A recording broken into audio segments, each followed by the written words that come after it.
Hello, digital duelists. I want to bring to you a discussion video today regarding the BT15 format, and I'm going to use Mr. Eggman's pick here to kind of talk about the format a little bit. I'm not going to do a detailed breakdown on top 16 because it already exists, and that would be foolish. So I'm not going to do that. Instead, we're going to talk about the format and what's going on. Is it healthy? Is it balanced? Is it not healthy? Is it not balanced? So on and so forth.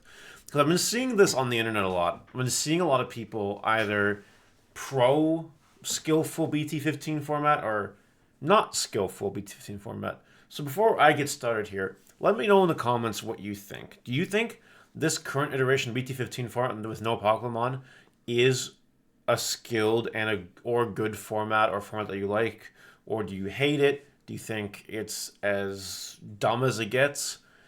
Do let me know what you think in the comment section below, because I am genuinely curious on what the community obviously thinks about this. And please like and subscribe and turn on the notification bell on the smashed potatoes. That way you know when all these digital videos go live. So over here, from the regional that just happened, we have 5 new Numemons in the top 16. We have 3 Divas, 3 Mirage Galgamon, 2 Yellow Vaccine, a Mega Gargamon list, a Beelzemon list, and a Red Hybrid list. Okay. 7 different decks in the top 16 is pretty cool. It's a nice little variation. We saw similar results in the Oceania regional, where I covered the top 16 deck lists for that, with a little more representation, right? The format itself has a lot of different decks that are obviously capable of doing well, which is a good thing in itself. It's not like we're in a format where you can only play one deck. It's not a tier 0 format. So that in itself is a small win. Seemingly you can play whatever you want and have a chance of doing well. And a lot of people's expectations of the format are kind of turning backwards. Like, for example, a lot of people think that Leviamon is one of the best decks in the format. Well, where is it? Beelzemon's there. Where's the Leviamon deck? In before that Beelzemon X list is actually a Leviamon list that plays Beelzemon X. I just didn't look at the list. In before that. But like, where are the Leviamon players anyway? Why is there so much Numemon? Why is there so much Diva? Why is there so much Mirage Galgamon and I guess a couple Yellow Vaccine spots? Where's the Leviamon? Where's the Lugamon that people also thought would be good? Where's the Gallantmon after it won the European regionals? Now, where is it? Where'd it go? Hello? Anyway, there's a lot of variation in this format. The only thing you're guaranteed to see is Numemon in the top cut, probably Red Hybrid in the top cut, and it seems like Divas and Mirage Galgamon are in every top cut. And that's a cool thing. That's nice. That's fine. Not a big deal. Numemon's only taken up, not a lot of percentage. It's not even half. It's just over 25%. It's not a big deal. It's okay. So I think that from a deck building standpoint, okay, not deck building standpoint, from a deck selection standpoint, I think this is one of the better formats we've had. Okay. What about skill? No, I hate to be the bearer of bad news, but BT15 is not a skillful format. And if you think BT16 is going to be any better,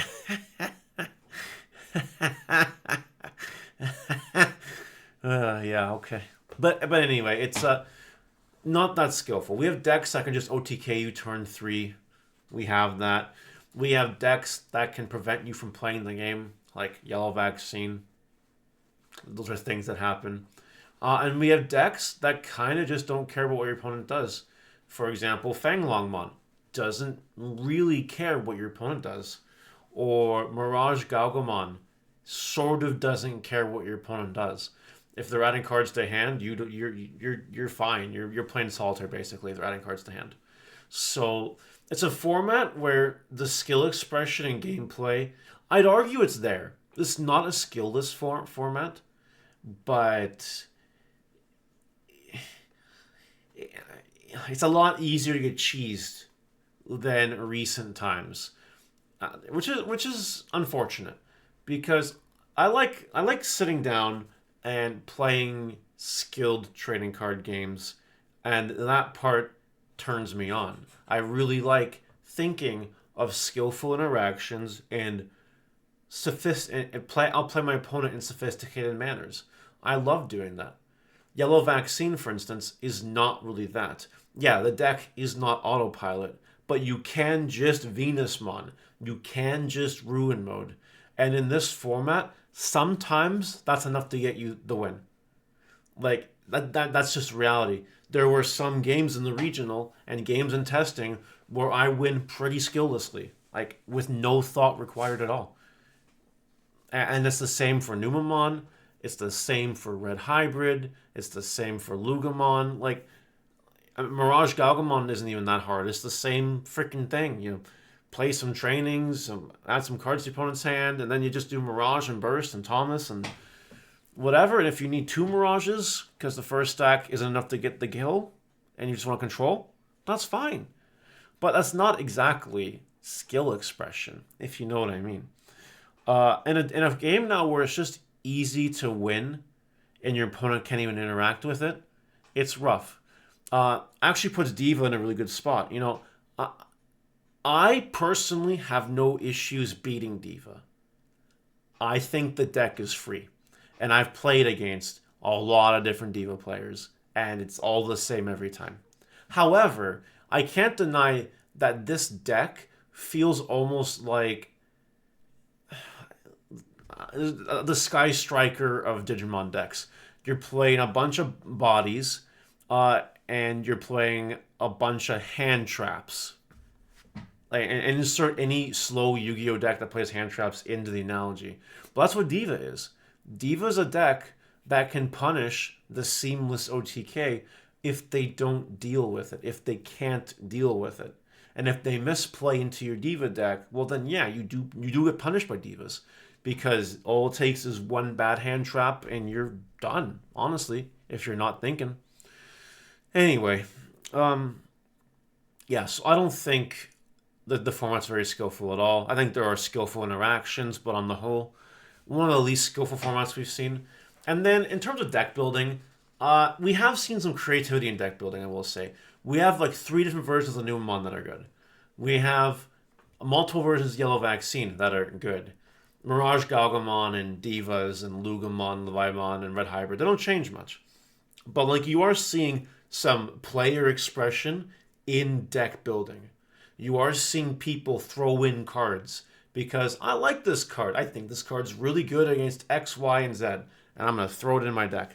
And it's paying off in this format. It is a creative way to reward deck building. So, in conclusion, this is not the least skilled format we've had. And it's nice that you can play whatever deck you want, and as long as you kind of know what you're doing, you might be fine, or as you high roll enough, you'll be fine. And there's a little bit of deck expression in the building phase, which is nice. But it's still a really steamrolly format where you might just play cards and do things that your opponent can't deal with because they just can't deal with them. And there will be nothing they can do. And that doesn't make for good Digimon. It just, unfortunately, in my opinion, doesn't. You know, if I wanted to play Solitaire, I'd just play Solitaire. You know what I mean? Or I'd play Minesweeper. Minesweeper's pretty based, actually. Don't sleep on Minesweeper. But yeah, those are my opinions about the BT15 format. Let me know what you guys think in the comment section below, and I'll see you next time. Bye.